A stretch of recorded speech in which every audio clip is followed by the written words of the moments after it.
Alright guys, so Star Trek Starfleet Academy, I've been reviewing it on a week-by-week basis. It is woeful. But the ratings, yeah, no, they show that people agree with me as well. They are terrible. The ratings are absolutely atrocious. And it's bad news. It's real bad news for Paramount and Paramount Plus. This show costs somewhere in the region of like $8 to $10 million an episode. I mean, it's real bad.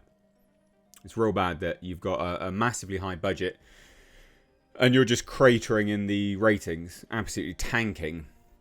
We had an idea that the ratings were going to be bad, but now it's completely official and they are super bad. They are tragic. So I thought we'd take a look at it because this is indicative of just the industry at large, you know, pumping out content for content's sake. Not doing anything that people actually want, you know. I mean, the phrase is said a lot, but genuinely, who asked for this? Right? Of all the things you could make, who asked for this? Some bizarre teen drama set in the Star Trek universe at an academy. Yeah, no. Continuing all of the terrible tropes that were sort of instigated courtesy of Star Trek Discovery. Yeah, no one wanted this. Genuinely, no one wanted this. And I know it is a trope that people, you know, it's cliche, isn't it? Oh, who asked for this? Yeah, well, no one asked for this. Literally no one at all. And like I said, the numbers bear that out. So let's take a look, because they are fascinating. Bearing in mind, this has got a second season as well. Greenlit already. So the first official Starfleet Academy Nielsen ratings are now in, and the numbers are terrible. Frankly. There's not really any. Biblically bad. I was going to say there's no other. Apocalyptic. I was going to say there's no other word to describe it, but I could think of plenty actually. So according to newly released Nielsen streaming data, covering the show's premiere tracking window, Starfleet Academy did not even chart. Didn't even chart. Now that's specific to the top 10 originals, right? It's a listing of everything on streaming that is original content. But it didn't even chart. That's bad. And if you look at what did chart, I mean, it should have charted. I mean, Runaway, don't even know what that is. Never even heard of it. But Star Trek, most people have heard of. Runaway, no idea. Agatha Christie's Seven Dials. I mean, I've heard of Agatha Christie, but Star Trek probably should have beat that, surely. Not in its current state, obviously. Tell Me Lies. No idea. That's on Hulu as well. You know, I expect things on Netflix to chart, but stuff on Hulu does have a smaller audience base, although now I guess it is wrapped in with Disney Plus. But still, I don't even know what that is. Fallout. Fallout obviously understandably did well. And then you've got all these other bits and pieces. So, look, it's not good.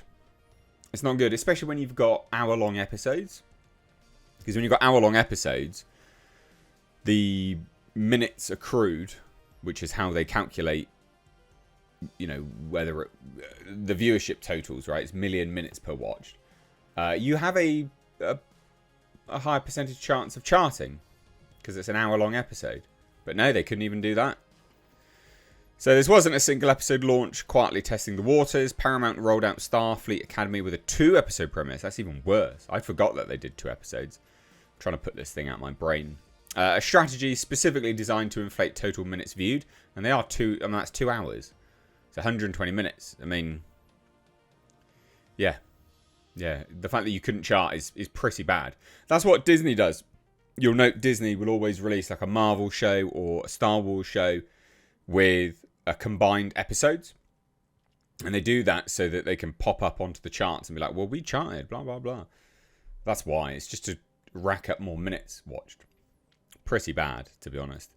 So even with that built-in advantage, the series couldn't break into Nielsen's original rankings. It's pretty bad. And 343 million minutes. It's not huge. That was what you had to beat. 343 million minutes. That's not a lot. And here's the breakdown of just how bad it was. So if you compare to Starfleet Academy's available content at launch, the 2 premiere episodes combined totaled roughly 135 minutes of runtime. So 343 million, okay, is what they needed to hit. Divided by 135 minutes of content equals 2.5 million full 2-episode view-throughs. That's not that much. For Star Trek, it should have been able to get 2.5 million views, and it couldn't. That's real bad. That's terrible. Dear Lord. So that equals roughly 1.27 million full viewers per episode, assuming audiences watch both installments start to finish. Yeah, real bad. So weak platform debut. The Nielsen miss wasn't the only warning sign. Paramount's own internal chart, Starfleet Academy reportedly debuted at number 3, which is a modest showing for what was positioned as a major franchise tentpole. You can see that here. I mean, that's bad. Oh, well, actually, you can't even see it on here. Wait, no, you can, right at the end. 30. Jesus Christ, that's bad. Within days, the series slid off the platform's top 10 list entirely, overtaken by legacy catalogue content, including reruns of Sabrina the Teenage Witch and The King of Queens. No, I don't even know what that is. Since then, show has just popped on, popped off, popped on, popped off. It flickers on, and then it just disappears again. Tragic, real bad. I mean, not like I say tragic, like I give a shit. Like I actually don't care, obviously. So with Nielsen, not releasing full household ratings equivalents for every streaming title, minutes viewed can be used as a performance proxy.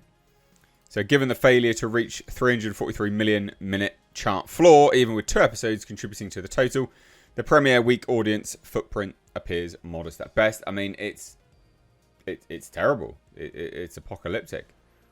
That is so bad. And they did a marketing push, right? You had YouTube. It was on YouTube for free. Couldn't do that. And it got disliked into oblivion. Because it's just, you got obnoxious characters. You got characters eating their comms badge. It's shit. It's genuinely shit. Like, what they should have done, I don't know why they even made this. I mean, this is Kurtzman's, like, swan song, isn't it, out of the franchise. But what David Ellison should have done is just park it. Because now he's going to be developing a new Star Trek movie with this on TV simultaneously, or this being the closest TV release to that movie coming out. People will remember this and go, what the fuck is this? I mean, you got Gaiden there, the bloody Klingon. He's gay, so Gaiden. And his name's Jaden, so Gaiden. Wearing a skirt all the time. This thing's crap, man. But the numbers bear it out. So it's not just me that thinks it, it's pretty much everyone. Apocalyptically bad.